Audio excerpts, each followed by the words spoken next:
Good morning, students. My name is Amandeep Kaur. Today's my topic is PMS. That is premenstrual syndrome.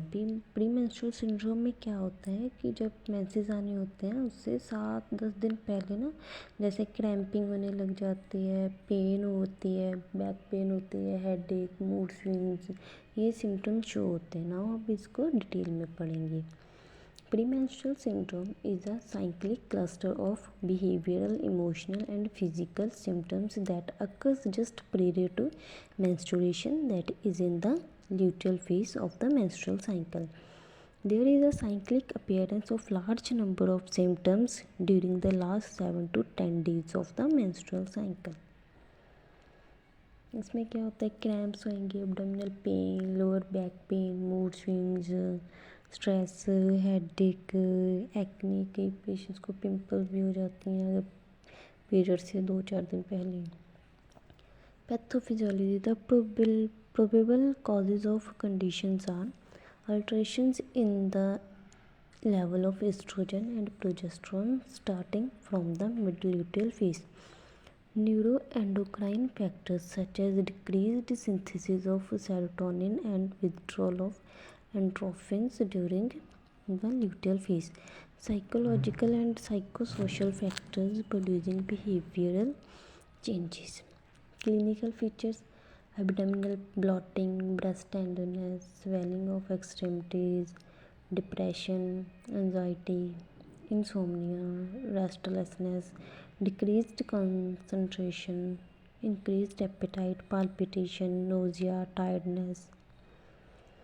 Treatment is aimed at alleviations of symptoms. Since PMS is not a disease, no single treatment may be effective. Drugs like tranquilizers, diuretics, and antidepressants are used based on individual needs. Modify diet, increase exercise, alleviate stress, changing activities of daily living. Dysmenorrhea. Dysmenorrhea is a painful menstruation or cramping during menstruation. Typically, dysmenorrhea begins up to 48 hours before onset of menstruation and resolves within 2 to 4 days of onset or by the end of menstrual period. Dysmenorrhea can be classified as primary or secondary. Primary dysmenorrhea क्या होता है? Primary dysmenorrhea is one where there is no pelvic pathology, usually occurs within 1 to 3 years of menarche. Causes: painful uterine contractions stimulated by prostaglandins produced by endometrium during menstruation.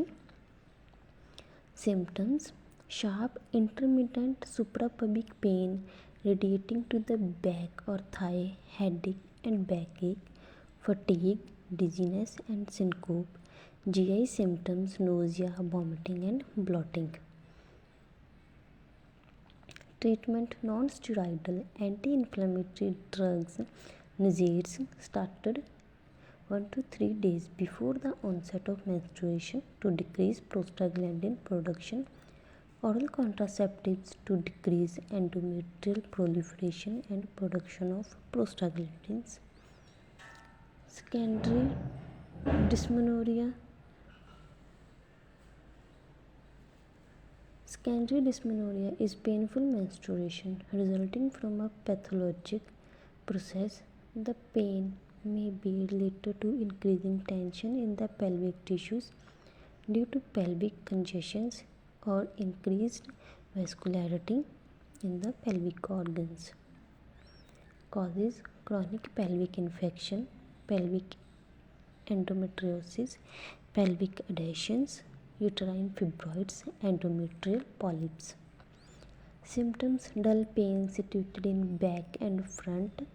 Pain starts 3 to 5 days prior to onset of menstruation and relieves with the starts of the bleeding. Treatment involves correction of the causes. The type of treatment depends on the severity, age and parity of the patient.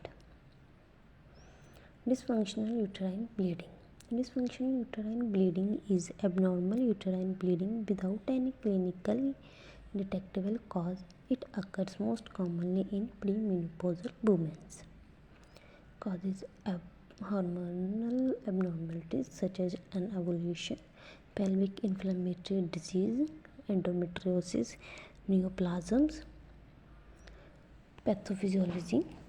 Abnormal bleeding is probably due to local causes in the endometrium. There is disturbance of endometrial blood vessels and capillaries and coagulation of blood in and around these vessels. These are probably related to alterations in the ratio of endometrial prostaglandins, which are delicately balanced in homeostasis of menstruation. Clinical manifestations or signs and symptoms. Polymenorrhea, frequent menstruation, oligomenorrhea, menorrhagia, excessive and prolonged menstruation. Investigations.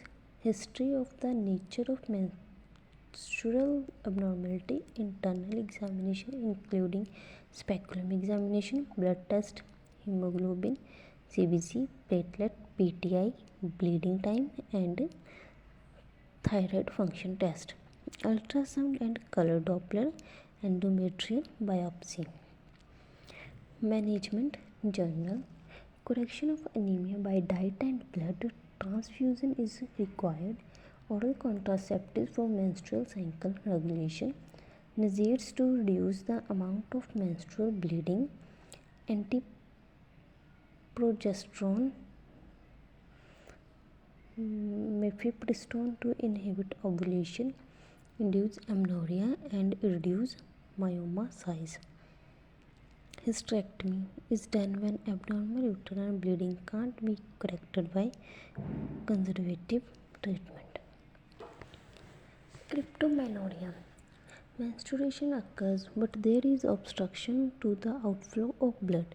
Specifically, the endometrium is shed but a congenital obstruction such as vaginal septum or on part of the hymen retain of the blood. A patient with cryptomenorrhea will appears to have amenorrhea but will experience cyclic pain. The condition is surgically corrected.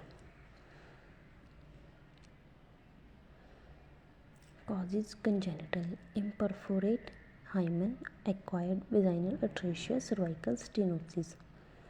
Clinical manifestations or signs and symptoms: uterine cramping, lower abdominal pain, urinary retention, a large bulging mass felt on rectal examination, headache, giddiness. Management. Cruciate incision of hymen and drainage of blood, dilation of cervix in stenosis.